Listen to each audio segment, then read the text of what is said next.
Hello everybody, Silly-Haired Pantsman here. Now, I get asked this question a lot during streams and in general conversation, and with Alpha Sapphire and Omega Ruby being just right around the corner, and us getting some fresh Cora leaks, I think now is the best time to answer that question. And that question that I'm asked a lot is, are you gay? Wait, no, that's not the right. My top 10 favourite Pokemon. Now, let's get right into it. Two things I want to say before we start. One, this is my list, don't get butthurt. And two, there will be no legendaries on this list, as that's another list for another day. Number 10. Porygon-Z. Seriously, what the hell were they thinking when they designed this Pokemon? But the thing is, its crazy design kinda suits me down to the ground. I really like how it looks. With a great special attack stat and download, this thing can be set up to sweep from the start. Or, if you prefer, you can have an adaptability one with Nasty Plot and then start wrecking things with Tri-Attack. This thing has an incredibly expansive move pool, so there is an option, if you wanted to go for a choice spec set. This thing can be an absolute monster if used right. Also, have you seen how this thing eats Pokepuffs in the Pokemon-Ami? Well, it's strange, is all I'm going to say. Number 9. Starmie. Twinkle twinkle, motherfucker. Its water psychic typing gives it a pretty good stab coverage, and its expansive move pool means you get great coverage everywhere else. It has very good special and speed stats, so this thing is very useful in the competitive game. With abilities like Natural Cure, you never need to worry about being paralyzed, which seriously cripples a Starmie. Thanks to its expansive move pool, Starmie definitely ranks right up there as one of the best choice specs users in the tier. This Pokemon was great in Generation 1, and has been great ever since. Number 8. Aerodactyl, one of the original fossil Pokemon. Now, Aerodactyl jumped up my list in Generation 5 with access to Stealth Rocks, which made it the perfect lead for me.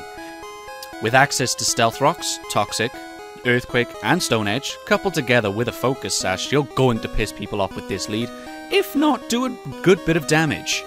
However, in Generation 6 it lost the ability to learn Stealth Rocks, because it was taught by Tutor. So unless you brought an Aerodactyl with you that already knows Stealth Rocks, it's not going to have it anymore. However, in Generation 6 it did gain access to a Mega Form. With boosts to its attack and already amazing speed, it gained the ability Tough Claws, which boosts the power of contact moves. So this makes moves like Fire Fang, Dragon Claw and Iron Head much more powerful and makes this Pokemon a bigger threat. 7.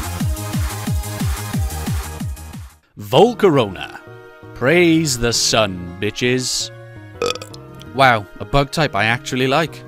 This Pokemon has access to one of the best boosting moves in the game in the name of Quiver Dance, which boosts its special attack, special defense and speed all by one stage. So this thing can be set up to sweep after one turn.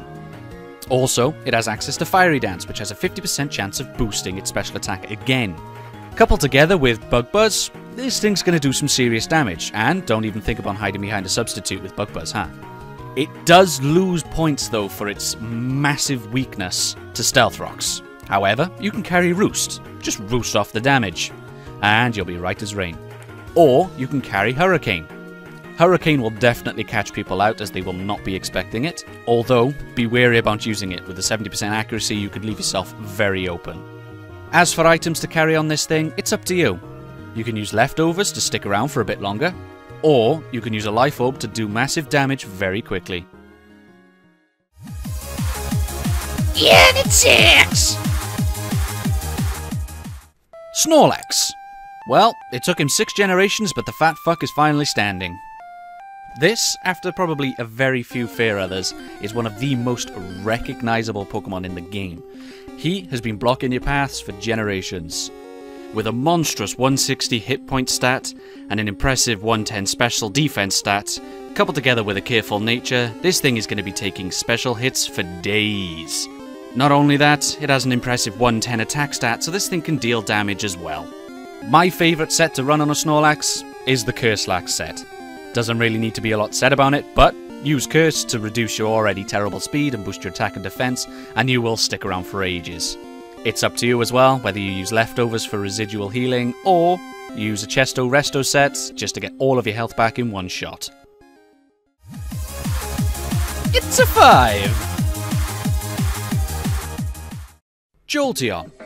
Now, it pains me to put this thing so low on the list. However, that does mean that I think there are 4 Pokemon that are better, in my opinion.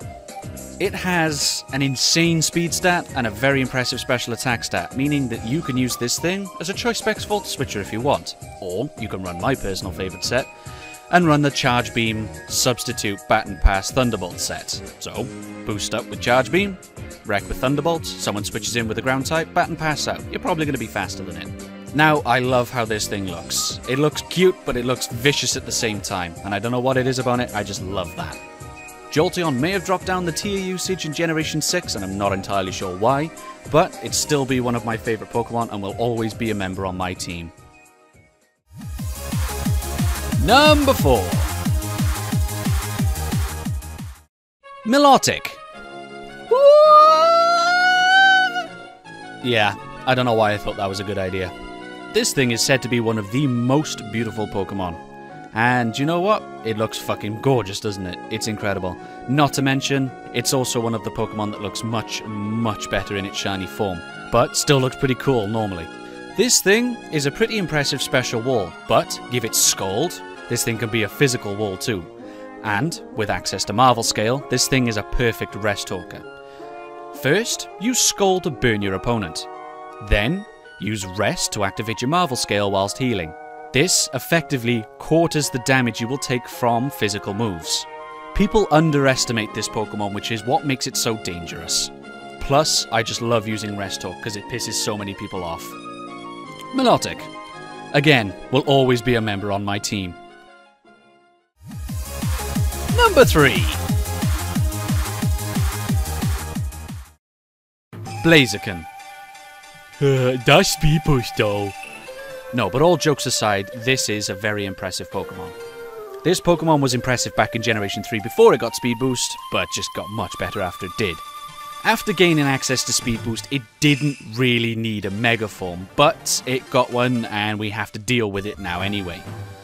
Now, I really like how this Pokemon is designed, especially its Mega Form, which takes the Golden Rooster stands on one leg stance. Now this stance is meant for defensive and offensive capabilities in martial arts, and I think it's quite fitting. With access to moves like High Jump Kick, Flare Blitz, Earthquake, Stone Edge, this thing is impressive. Couple that with Sword Stance, and Protect to activate your Speed Boost, you're set up to sweep after 2 turns. This thing should not be messed with. Number 2! Dragonite. It's a fucking dragon, what else do I need to say about it? Alright, I'll find something else to say. Well, it's the original dragon from Generation 1, and it's still one of the best. It has a very impressive attack stat, but mediocre speed. But with access to moves like Dragon Dance and Extreme Speed, it can quite easily take care of that mediocre speed. With thanks to multi-scale, it's probably one of the only dragons that is almost guaranteed to set up a Dragon Dance. And after one Dragon Dance, you are pretty much set to sweep. Also with multi-scale, you can take use of items like the Weakness Policy. You switch in Dragonite, someone hits you with an Ice-type move, doesn't quite kill you because of multi-scale. You've got your Dragon Dance up, and your special attack and attack stats are doubled. However, this thing does lose points for its shiny form. I mean, I've had shits the same colour as this thing, and it looks fucking awful. Whoever thought to colour the dragon like this... Let's just say there's a job at Game Freak going. Number 1! Number 1! Metagross. Just look at this thing. The design of this thing is just awesome. I don't know what it is about it, but it just makes me feel all giddy inside. And, well, it looks even cooler in its shiny form too. I don't know whether it's because it looks like solid steel, but it just looks awesome. It has an impressive attack stat and equally impressive defenses, but it's this thing's attack that you want to look at. You can use this thing as a choice banded set to give you more immediate power. an Assault Vest set to give you more defensive capabilities, or you can go for an Agility set to improve your speed. And recently there was a Megaform announced. This Megaform is going to get the ability Tough Claws, which is going to boost the power of its contact moves, making moves like Meteor Mash, Bullet Punch, and Zen Headbutt do more damage. And in Megaform it's said to get a good boost to its speed. However, its Megaform looks fucking dumb, so I'm not sure if I'm going to use it. I probably will, probably won't, I don't know. We'll have to wait and see. So there it is, my top 10 favourite Pokemon. Don't forget to leave a comment below telling me what your favourite Pokemon are, and I will promptly reply and tell you why you're wrong. But anyway, as always, this has been the Silly Head Pants Man, and until next time, take care of yourself. Hey guys, if you enjoyed the video, don't forget to leave it a like. Also, consider subscribing to see new content as soon as it's uploaded. If you can't wait, then maybe you could check out some of my other Pokemon related content. Also, be sure to check out my Twitch channel, and like and follow on Facebook and Twitter for updates. The links are in the description below.